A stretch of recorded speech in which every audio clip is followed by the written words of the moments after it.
now achieved the rank of Green Grandpa. I'm not the first one. First heard of this rank 25 years ago. I was a young assistant priest in a big parish in the suburbs of Chicago. My boss was Bob Liebenow, a great friend and a great mentor. Now, Bob was nearing retirement age, and he had white hair and not a lot of it.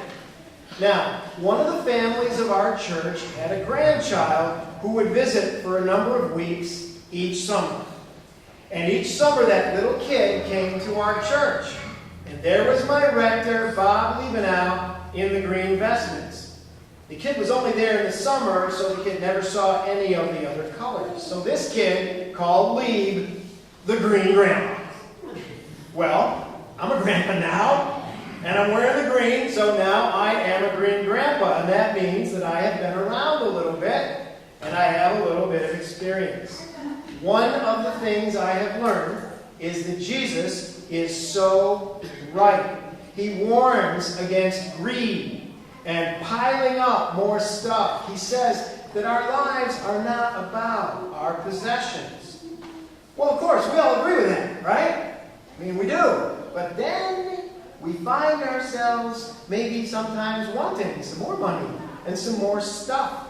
Or we even find ourselves worrying about money and stuff. It is the American way, after all. Money and stuff.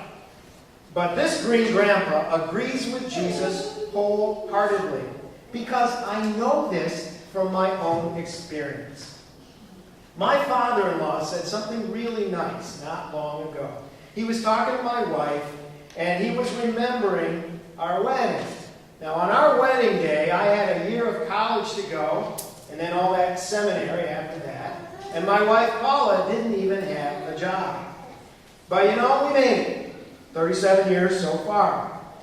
A few weeks ago, Paula's dad was talking to her, remembering our first years together. And he said to Paula, "You two had nothing. And you were so happy." It's true.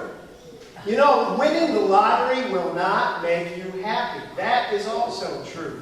I knew two big lottery winners when I lived out in the Midwest. One got $3 million, one got $6 million. Now, they had done studies on people who win the lottery. And they get the big pile of money, and they are obviously excited. They are ecstatic for a while. Then, over time, it turns out that that becomes the new normal. And they revert to the level of happiness at which they lived before they won the lottery.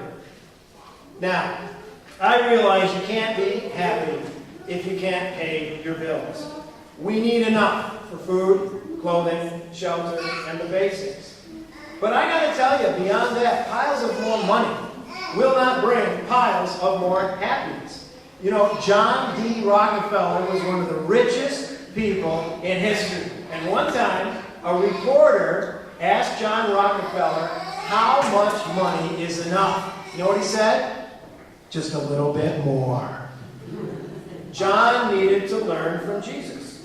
Now, my son made me really happy last month. Those of you who were here last Sunday know I picked on my son pretty bad last Sunday. And so I want to tell you this one to make up for it a little bit.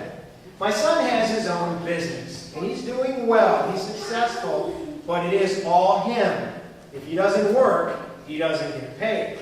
Well, last month he took some extra days off, apart from vacation, and he brought his family down to our house to stay for a few days. And I loved it, but I did worry about him missing some work.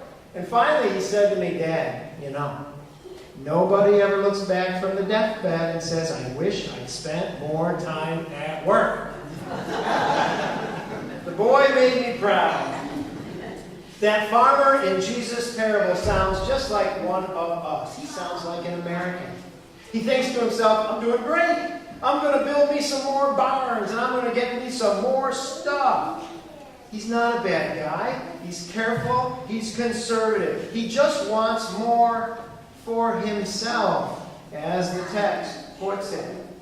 Jesus says this man has lost perspective in the face of the death that awaits each one of us, and sometimes maybe unexpectedly.